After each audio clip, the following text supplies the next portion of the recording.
নমস্কাৰ আজিৰ ভিডিও আৰম্ভ কৰি বিচাৰিছো আজিৰ ভিডিও হানমিহলি প্ৰশ্নৰ প্ৰথমটো প্ৰশ্ন হৈছে প্ৰশ্ন নম্বৰ 1 কৰিছে কোনখন নদীক ধেমাজিৰ দুখ বুলি কোৱা হয় অপচন দিছে A Brahmaputra B Jiadhal C Subansiri D গাই নদী এই অপচনৰ শুদ্ধ উত্তৰ বা কাৰেক্ট এনসাৰ হ'ব option number B is the correct answer হেয়া হৈছে জিয়াধল গতিকে মনত ৰাখিব জিয়াধল হৈছে ধেমাজিৰ দুখ বুলি কোৱা হয় গতিকে জিয়াধল নদীক ধেমাজিৰ দুখ বুলি কোৱা হয় মনত ৰাখিব নেক্সট অপচন হৈছে কোৱেশ্চন নম্বৰ 2 দুই নম্বৰ প্ৰশ্ন খুদিছে উত্তৰ পূৰ্বাঞ্চলৰ সৰু ৰাজ্যখনৰ নাম কি অপচন দিছে এ সিকিম বি মেঘালয় সি অসম ডি মিজোৰাম এই অপচনৰ শুদ্ধ উত্তৰ হ'ব option number A is the correct answer হেয়া হৈছে সিকিম গতিকে মনত ৰাখিব উত্তৰ পূৰ্বাঞ্চলৰ সৰু ৰাজ্য হৈছে সিকিম এটা কথা মনত ৰাখিব উত্তৰ পূৰ্বাঞ্চলৰ কথা কোৱা হৈছে ইয়াত নেক্সট অপচন হৈছে কোৱেশ্চন নম্বৰ 3 এইখিনি জনাই থব বিচাৰিছো দৈনিক এনেধৰণৰ ভিডিও পাই থাকিবলৈ আমাৰ চেনেলটিক সাবস্ক্ৰাইব কৰিব আজি আপুনি ভিডিওটো ক্লিক কৰাৰ বাবে আপোনাক অশেষ ধন্যবাদ জ্ঞাপন কৰিছো আৰু লগতে ভিডিওটো কেনে পাইছে কমেন্ট বক্সত কমেন্ট কৰিব গতিকে 3 নম্বৰ প্ৰশ্ন কোৱেশ্চন নম্বৰ 3 খুদিছে অসমৰ আটাইতকৈ ওখ ৰেল ষ্টেচনৰ নাম কি অসমৰ আটাইতকৈ ওখ ৰেল ষ্টেচনৰ নাম কি অপচন দিছে A Silchar B Lumding C Jatinga D Kamakhya এই অপচনৰ শুদ্ধ উত্তৰ হ'ব option number C is the correct answer হেয়া হৈছে জাতিংগা গতিকে মনত ৰাখিব অতি ইম্পৰ্টেন্ট প্ৰশ্ন কৈ আছো হেয়া হৈছে জাতিংগা গতিকে অসমৰ আটাইতকৈ ওখ ৰেল ষ্টেচনটো ক'ত আছে জাতিংগা আছে বা ওখ ৰেল ষ্টেচনটোৰ নামটো কি জাতিংগা ৰেল ষ্টেচন মনত ৰাখিব নেক্সট অপচন হৈছে কোৱেশ্চন নম্বৰ 4 অপচন দিছে ভাৰতৰ সৰ্ববৃহৎ মৰুভূমি কোন ঠাইত আছে অপচন দিছে A Andhra Pradesh B Rajasthan C Gujarat D Uttar Pradesh এই অপচনৰ শুদ্ধ উত্তৰ হ'ব option number B is the correct answer হেয়া হৈছে ৰাজস্থান গতিকে মনত ৰাখিব ভাৰতৰ সৰ্ববৃহৎ মৰুভূমি কোন ঠাইত আছে ৰাজস্থানত আছে আৰু আপোনালোকে এই প্ৰশ্নসমূহৰ ভিতৰত আপুনি কিমানটা উত্তৰ শুদ্ধ কৰিছে নিশ্চয় কমেন্ট বক্সত কমেন্ট কৰিব আৰু ভিডিও চাই কেনেকুৱা পাইছে জনাব আমাৰ ভাল লাগে নেক্সট অপচন হৈছে কোৱেশ্চন নম্বৰ 5 অসমৰ পশ্চিম সীমান্তত থকা দেশখনৰ নাম কি অপচন দিছে এ নেপাল বি পাকিস্তান সি চীন ডি বাংলাদেশ এই অপচনৰ কাৰেক্ট এনসাৰ হ'ব অপচন নম্বৰ হেয়া হ'ব B is the correct answer D is the correct answer হেয়া হৈছে বাংলাদেশ গতিকে মনত ৰাখিব বাংলাদেশ অসমৰ পশ্চিম সীমান্তত থকা দেশখনৰ নাম নেক্সট অপচনলৈ আগবাঢ়ো নেক্সট অপচন হৈছে কোৱেশ্চন নম্বৰ 6 নম্বৰ প্ৰশ্ন ভাৰতৰ আটাইতকৈ বেছি জনসংখ্যা থকা কেন্দ্ৰীয় শাসিত অঞ্চল ভাৰতৰ আটাইতকৈ বেছি জনসংখ্যা থকা কেন্দ্ৰীয় শাসিত অঞ্চল কোনখন অপচন দিছে A Chandigarh B Andaman Nicobar C Delhi আৰু ডি লক্ষাদ্বীপ এই অপচনৰ শুদ্ধ উত্তৰ হ'ব option number C is the correct answer হেয়া হৈছে দিল্লী গতিকে মনত ৰাখিব দিল্লী হৈছে ভাৰতৰ আটাইতকৈ বেছি জনসংখ্যা থকা কেন্দ্ৰীয় শাসিত অঞ্চল পৰীক্ষাত আহিব পাৰে কেন্দ্ৰীয় শাসিত অঞ্চল কেইখন আৰু বিশেষকৈ হেতু আপোনালোকে জানিব লাগিব কেন্দ্ৰীয় শাসিত অঞ্চলৰ ভিতৰত কোনখন কেন্দ্ৰীয় শাসিত অঞ্চলৰ আটাইতকৈ জনসংখ্যা পৰিমাণ বেছি হেয়া হ'ব কোনখন দিল্লী মনত ৰাখিব নেক্সট অপচন হৈছে কোৱেশ্চন নম্বৰ 7 নম্বৰ প্ৰশ্ন NH44 কেইখন ৰাজ্যৰ মাজেৰে পাৰ হৈ গৈছে অপচন দিছে এ 12খন বি 21খন সি 14খন ডি 8খন এই অপচনৰ শুদ্ধ উত্তৰ হ'ব অপচন নম্বৰ কোনটো হেয়া হ'ব এ ইজ দা কাৰেক্ট এনসাৰ হেয়া হৈছে 12খন গতিকে মনত ৰাখিব NH44 কেইখন ৰাজ্যৰ মাজেৰে পাৰ হৈ গৈছে 12খন ৰাজ্যৰ মাজেৰে পাৰ হৈ গৈছে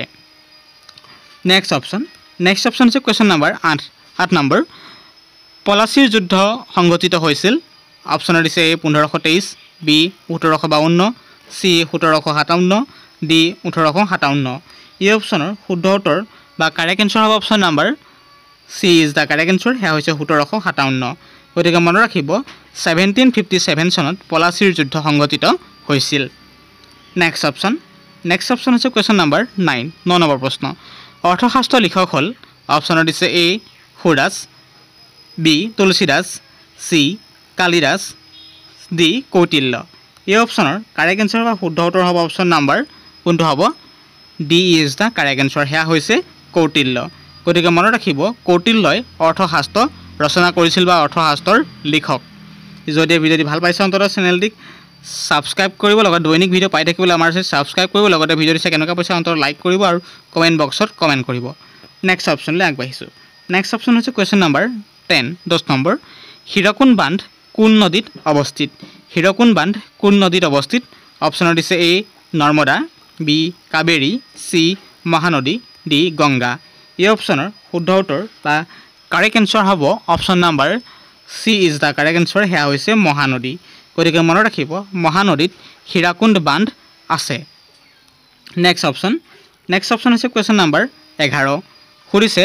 সৰ্বাধিক সিমেন্ট ফেক্টৰী ক'ত আছে অপচন দিছে সৰ্বাধিক সিমেন্ট ফেক্টৰী ক'ত আছে অপচন দিছে এ অসম বি উত্তৰ প্ৰদেশ সি মধ্য প্ৰদেশ ডি বিহাৰ এই অপচনৰ শুদ্ধ উত্তৰ কোনটো হ'ব এই অপচনৰ কাৰেক্ট এনসাৰ হ'ব option number C is the correct answer হেয়া হৈছে মধ্য প্ৰদেশ গতিকে মনত ৰাখিব যে মধ্য প্ৰদেশত কি আছে সৰ্বাধিক সিমেন্ট ফেক্টৰী আছে নেক্সট অপচন হৈছে কোৱেশ্চন নম্বৰ 12 12 নম্বৰ প্ৰশ্ন ধুদৰ আলি বনোৱা হৈছিল কোন ৰজাৰ দিনত খুব ইম্পৰ্টেন্ট হিষ্ট্ৰী ৰিলেটেড ধুদৰ আলি বনোৱা হৈছিল কোন ৰজাৰ দিনত অপচন দিছে এ শিৱসিংহ বি প্ৰতাপসিংহ সি গদাধৰ সিংহ ডি ৰুদ্ৰসিংহ এই অপচনৰ কাৰেক্ট এনসাৰ হ'ব বা শুদ্ধ উত্তৰ কোনটো হ'ব এই অপচনৰ শুদ্ধ উত্তৰ হ'ব অপচন নম্বৰ কোনটো হ'ব হেয়া সি ইজ দা কাৰেক্ট এনসাৰ হেয়া হৈছে গদাধৰ সিংহৰ দিনত গতিকে মনত ৰাখিব গদাধৰ সিংহৰ দিনত ধুদৰ আলি বন্ধোৱা হৈছিল নেক্সট অপচন হৈছে কোৱেশ্চন নম্বৰ 13 13 নম্বৰ প্ৰশ্ন চৌৰি চৌৰাৰ ঘটনা সংঘটিত হৈছিল কিমান চনত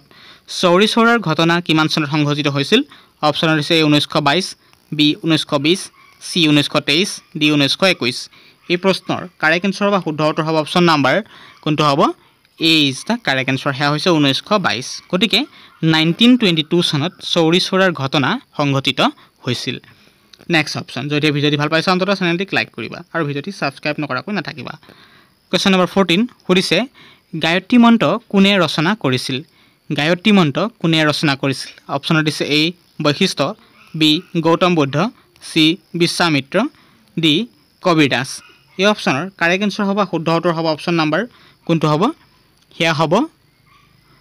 সি ইজ দা কাৰেক্ট এনসাৰ হেয়া হৈছে বিশ্বামিত্ৰ গতিকে মনত ৰাখিব বিশ্বামিত্ৰই গায়ত্ৰী মন্ত্ৰ ৰচনা কৰিছিল আৰু কেইটামান পইণ্টৰ ভিতৰত আমি ভিডিওটি সামৰি মাৰিম গতিকে ভিডিওটি চাই কেনেকুৱা পাইছা নিশ্চয় কমেন্ট বক্সত কমেন্ট কৰিব লগতে ভিডিওটি উপকৃত হৈছে নহৈছে হেতু নজনাকৈ নাথাকিব চেনেলটিক সাবস্ক্ৰাইব কৰি ভিডিওটি প্ৰিয় বন্ধুলৈ শ্বেয়াৰ কৰিব যিসকলে পৰীক্ষাৰ বাবে অহৰ্নিশাৰ প্ৰস্তুতি চলাই আছে গতিকে চাওঁ হওক দ্বিতীয়টো প্ৰশ্ন হেয়া হৈছে কোৱেশ্চন নম্বৰ 15 15 নম্বৰ প্ৰশ্ন ইয়াত সোধা হৈছে ৰাজ্যসভাই বিত্তীয় বিলক কিমান দিন ৰাখিব পাৰে ৰাজ্যসভাই বিত্তীয় বিলক কিমান দিন ৰাখিব পাৰে অপচন দিছে এ 14 দিন বি 60 দিন সি 25 দিন ডি 30 দিন এই অপচনৰ কাৰেক্ট এনসাৰ হ'ব অপচন নম্বৰ কোনটো হ'ব হেয়া হ'ব এ কোনটো হ'ব হেয়া হ'ব এ ইজ দা কাৰেক্ট এনসাৰ হেয়া হৈছে 14 দিন গতিকে মনত ৰাখিব ৰাজ্যসভাই বিত্তীয় বিলক 14 দিন ৰাখিব পাৰে নেক্সট প্ৰশ্নলৈ আগবঢ়াৰ আগতে আমি এইখিনি বাৰম্বাৰ ৰিকুৱেষ্ট কৰিছোঁ যদি ভিডিঅ' চাই ভাল পাইছে নিশ্চয় ভিডিঅ'টি কেনেকুৱা পাইছে কমেন্ট বক্সত কমেন্ট কৰিব লগতে চেনেলটো যদি প্ৰথম ভিজিট কৰিছে অনাগত দিনত সুন্দৰ ভিডিঅ' পাই থাকিবলৈ আমাৰ চেনেলটিক সাবস্ক্ৰাইব নকৰাকৈ নাথাকিব আৰু এটা গুৰুত্বপূৰ্ণ প্ৰশ্ন জনাবলৈ বাকী আছে নেক্সট অপচন যে কোৱেশ্চন নম্বৰ 16 নম্বৰ লোকসভাত সৰ্বোচ্চ আসন থকা ৰাজ্যখন কোনখন লোকসভাত সৰ্বোচ্চ আসন থকা ৰাজ্যখন কোনখন অপচন দিছে এ উত্তৰ প্ৰদেশ বি মহাৰাষ্ট্ৰ সি ৰাজস্থান ডি বিহাৰ